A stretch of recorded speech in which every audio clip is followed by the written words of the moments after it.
Hello friends, welcome to Krishna home garden. Friends, இப்போ நீங்கள் பார்த்துட்டு இருக்கக்கூடிய இந்த அழகான பூ பேஷன் ஃப்ரூட்டுடையது.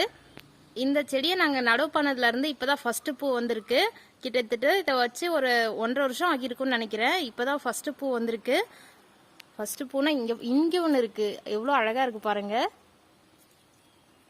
நான் இதை ரொம்ப நாளாக வெயிட் பண்ணிட்டு இருந்தேன் இந்த அழகான பூவை பார்க்கறதுக்காக. இப்போ வந்து பார்த்தீங்கன்னா நிறைய மொட்டுக்கள் வச்சிருக்கு பாருங்க. லைனாக ஒவ்வொரு இலைக்கும் ஒரு ஒரு மொட்டு தெரியுது. கூடிய சீக்கிரம் நம்ம தோட்டத்தில் நடக்கிற அறுவடையில் இந்த பேஷன் ஃப்ரூட்டும் சேர்ந்துடும். அதுக்காக ரொம்பவே ஆசையாக வெயிட் பண்ணிட்டு இருக்கேன். இதுக்கு பக்கத்துலேயே பார்த்தீங்கன்னா கிருஷ்ண கமலத்துடைய கொடியும் இருக்கு. அந்த பூவும் பார்க்கறதுக்கு இதே மாதிரி தான் இருக்கும். கலர் மட்டும் கொஞ்சம் வித்தியாசமாக இருக்கும். இந்த செடியும் நல்லா பூக்கள் பூத்திருக்க வேண்டியது. இடையில வந்து எலி கொஞ்சம் டேமேஜ் பண்ணிடுச்சு செடியை. மண்ணை தோண்டும் போது இந்த கொடியும் கட் பண்ணி விட்டுருச்சு. இப்போதான் திரும்பவும் வளர்ந்து வந்திருக்கு. இந்த பூவை பார்த்துக்கிட்டே இருக்கலாம் போல இருக்கு. ரொம்ப அழகா இருக்கு. நீங்க இந்த பூவை பார்த்துருக்கீங்களான்னு கமெண்ட்ல சொல்லுங்க. Okay friends, thank you. Thanks for வாட்சிங்.